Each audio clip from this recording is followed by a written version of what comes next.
Funny and insightful, it is a wonderful combination, and that is what you will find between the covers of Julianna Newland's book. She has written an amazing book that you'll just want to pick up and read and reflect upon during your workday. It is called All Up in Your Business, Managing Your Business Crap. I'm Logan Crawford, and right now on Spotlight, we're going to take a look at this author's book, her first major publication beyond her array of speeches and newsletters and talking points. And this book is a delightful mix of humor and insight, as I mentioned, drawing on over 30 years of diverse professional experience. Newland takes a tongue-in-cheek look at the everyday shenanigans that take place in the workplace. We're delighted to have this very talented author join us here today on Spotlight. We thank our team at Atticus Publishing for helping us put her in the spotlight today. And we ask viewers like you to support writers like her by subscribing to our channel and by purchasing her wonderful book. The links are below this interview. Julianna, great to see you here today on Spotlight. Thank you. Nice to see you. I love the title alone, All Up in Your Business, Managing Your Business Crap. What's the inspiration behind it? Well, as you mentioned, I've been in the workforce for over 30 years in different jobs, including a Fortune 500 company where I worked for 24 years. I worked in state government, I worked for nonprofits. And it's just over time, I noticed a lot of interesting interplay between men and women while they were dealing with things that occurred in business and in the nonprofit sector, such as asking for an pay raise, or how do you get prepared for an interview? What about teams? How can women get more involved in leadership roles on teams? And a lot of it just really struck me as interesting and funny. And men are men and women are women, and they behave differently. And so I just sort of took notes about all this. And then after I retired, I thought, well, what am I going to do with all these notes? And then I decided to write a book. Yeah. Well, it is, if you've spent some time in the corporate world, you'll realize that it is a world turned upside down in many ways, where rules that apply in society don't apply in the office. I don't know if things are getting better or worse, or towards the end of your career when you were still engaged in the corporate world, were things getting better? Yes, they were getting better, especially the ability of women to be promoted into management positions and above, more women able to be mentors to older women, to younger women. And the good old boys club has seemed to have dissipated. It's not gone entirely, but it has seemed to have dissipated a little bit. And that's a good thing, because when I started out in the corporate world, I was the first woman to hold the manager of public affairs position at the company where I worked. And I would sit in a room and be the only female or one of two females in a room full of men. And it's changed. So there are a lot more women now who are in management positions, and I'm glad. Yeah, absolutely. I started working in the mid-'80s at a TV network. I won't say which one, but a big one. And it was crazy. I mean, even though we had quite a few female managers, that old boys club mentality was alive and well. I mean, we had drinking in the newsroom, smoking in the newsroom, on occasion, strippers in the newsroom. It was a madhouse, that by today's standard, everybody would be fired, including the CEO, if this stuff was taking place. But it did happen. Do you have a funny story or a quirky story you'd like to share with us about what you thought was nutty that happened in your workplace? I know I stole your thunder with strippers. It's hard to top that, but Well, indeed it is. I think the funniest story I would tell is when we would have our offsite management meetings. And you mentioned the drinking. There was just a lot of drinking that went on.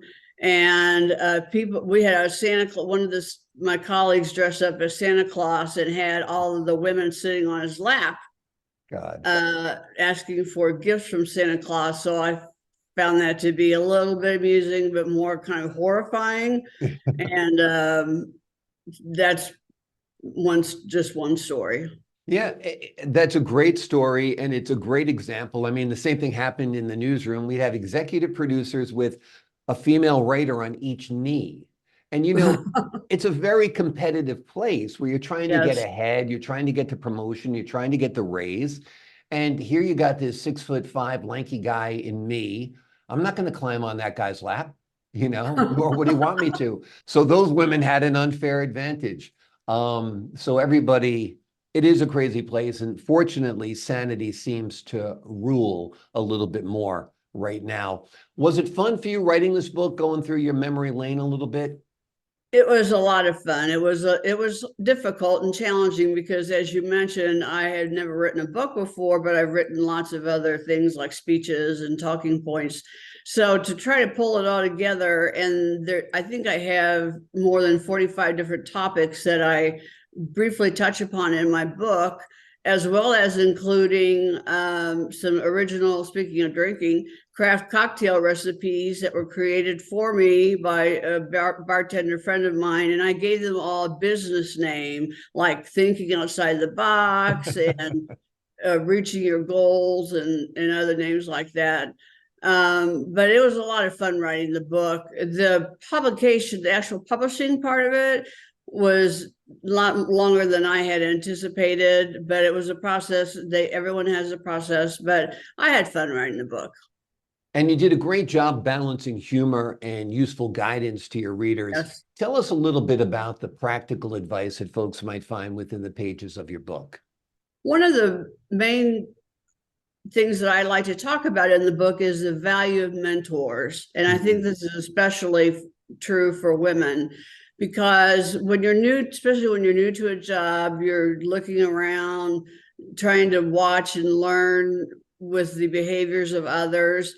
And it helps so much to have a mentor who can help guide you, as someone you can go to with your questions and speak it confidentially, and someone who can guide you and give you advice on how to better promote yourself with your own supervisor as well as others, and will also be a champion for you when they have management meetings and are looking for someone to be leading a project. And that would give you an opportunity to advance in your job when you get these chances to show your mettle.